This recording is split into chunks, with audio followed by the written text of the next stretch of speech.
Hello students, welcome back to Success Science Academy. I Vinod Sharma welcome back you all to Success Science Academy. Today, as I have promised that I'll do the analysis or the view of the shift 2 paper of 16th March.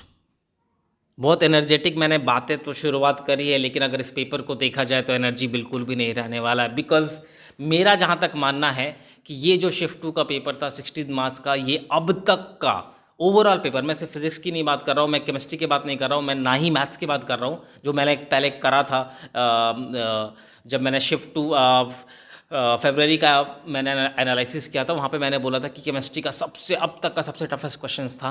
लेकिन मैं यहाँ पे बात करने वाला हूँ कि ये जो पूरा ओवरऑल पेपर था, ओवरऑल पेपर वो आप टॉप 3 अभी तक का जितना भी जेई का क्वेश्चन बना था, ये सबसे टफेस्ट क्वेश्चन था। तो स्टूडेंट जो भी क्वेश्चंस करके आए होंगे उनका तो पसीना निकल गया होगा, वो पक्का स्टूडेंट्स हमसे अग्री कर रहे होंगे because they have suffered that student. कोई बात नहीं स्टूडेंट्स, आप लोगों के पास अभी भी बहुत सारे चांसेस है। लेकिन कुछ कुछ ऐसे चैप्टर्स थे, अगर जिसको आपने पढ़ा होगा, जो आए मोस्टली कुछ चैप्टर्स ऐसे आ गए, अगर उन सबको पढ़ा है तो आप लोग अच्छा किए होंगे। चलिए तो बात करते हैं फिर से मेरे फेवरेट सब्जेक्ट से, फिजिक्स से बात करना शुरू करेंगे।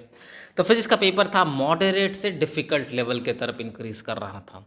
मतलब अगर देखा जाए तो सिर्फ 6 से 7 ही ऐसे क्वेश्चंस थे जो कि ईजी थे, और बाकी जो क्वेश्चंस हैं वो बहुत टफ थे। अब कैसे, वो बहुत टफ तो नहीं बोलोगे, जैसे मॉडरेट क्वेश्चंस था वो, it was rising towards the difficult section.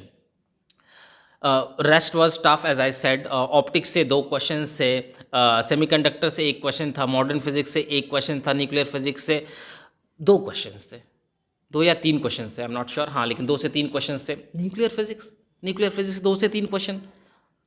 Rigid body diagram का फिर से क्वेश्चंस था। रोटेशनल डायनेमिक्स से क्वेश्चंस थे जो कि हमेशा हालत ख़राब करता है स्टूडेंट्स लोग का।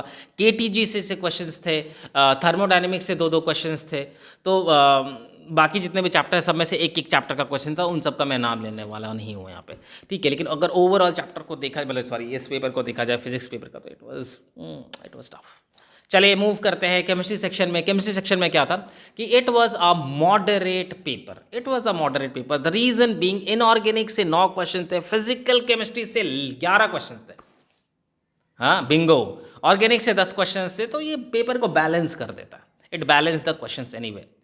चलिए अगर हम पूरा अगर इसको देखें जूम करके कि हर किस किस चैप्टर से कितना क्वेश्चन आया था, तो बायोमॉलिक्यूल से 1 क्वेश्चन थे, पॉलीमर से 1 क्वेश्चन थे, एटॉमिक स्ट्रक्चर से 1 क्वेश्चन थे, केमिकल बॉन्डिंग से 1 क्वेश्चन थे, केमिकल काइनेटिक्स से 1 क्वेश्चन थे, थर्मोडायनेमिक्स से 1 क्वेश्चन था, आपका P block, D and F block से भी 1 क्वेश्चन आपको पूरा डाला गया था। तो it was a moderate paper. तो केमिस्ट्री के लिए इतना कुछ तो था नहीं।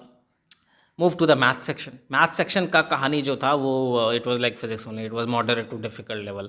वो टफ था क्वेश्चन। द रीज़न बीइंग, ये कोई ऐसा नहीं कर सकता ना कि मतलब कोई भी ऐसा स्टूडेंट्स होगा जो कि 11th-12th में, मतलब वो 12th में आके सीरियस हुआ होगा and he is preparing for the 12th as well, और वो जेई का भी एग्ज़ाम दे रहा। तो कुछ ऐसे स्टूडेंट्स होते हैं जो कर लेते हैं, लेकिन मोस्ट ऑफ द स्टूडेंट्स के लिए पॉसिबल उतना नहीं है। नथिंग इज़ इम्पॉसिबल, ठीक है, दैट आई एम पॉसिबल कहते हैं, लेकिन हाँ इट वाज ओवरऑल अगर ये तो मतलब क्या बोलते हैं मोटिवेटिव बातें हैं, लेकिन अगर प्रैक्टिकली देखा जाए तो ये क्वेश्चन काफ़ी टफ था क्वेश्चन, बिकॉज ये आपको पूरा बेस चेक करता है।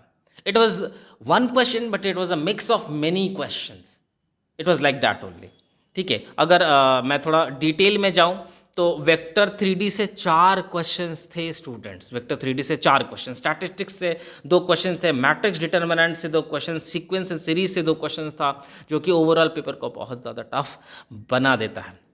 मतलब it was totally different from the shift 1। अगर देखा जाए मैथ्स का, तो कहते हैं ना कि वक्त बदल दिए, जज्बात बदल दिए, तो कुछ वैसा ही था कल का पेपर। चलिए आते हैं एक्सपेक्टेड कट ऑफ की बात करते हैं। तो एक्सपेक्टेड कट ऑफ में सीआरएल में आप इतना तो समझ रहे हो कि इस बार जो कट ऑफ होगा वो डिक्रीज़ करेगा as compare to the shift 1। Reason being क्योंकि ये पेपर बहुत ज़्यादा टफ था, तो कट ऑफ भी थोड़ा सा डिक्रीज़ करेगा। 6 से 7 मार्क्स, देखो इससे पहले वाले में मैंने बोला था कि 86 to 87 रहेगा, इस पे मैंने बोला कि 80 रहेगा। तो 6-7 मार्क्स मतलब 6-7 हज़ार रैंक्स का डिफरेंस हो जाएगा।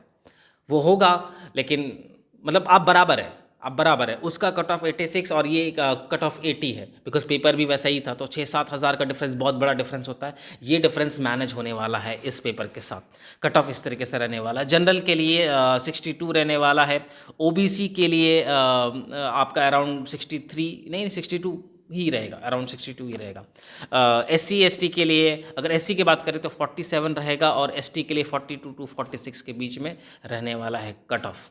चलिए, आई होप आप लोगों ने अच्छा क्वेश्चंस करा होगा, बनाया होगा। कोई बात नहीं, इसके बाद दो दो अगर नहीं हुआ होगा तो कोई बात नहीं, दो दो और शिफ्ट बचे हुए हैं। आपका अप्रैल शिफ्ट है, फिर आपका मई में एग्ज़ाम देना है, तो nothing to worry about students, keep studying and keep hustling. Thank you students.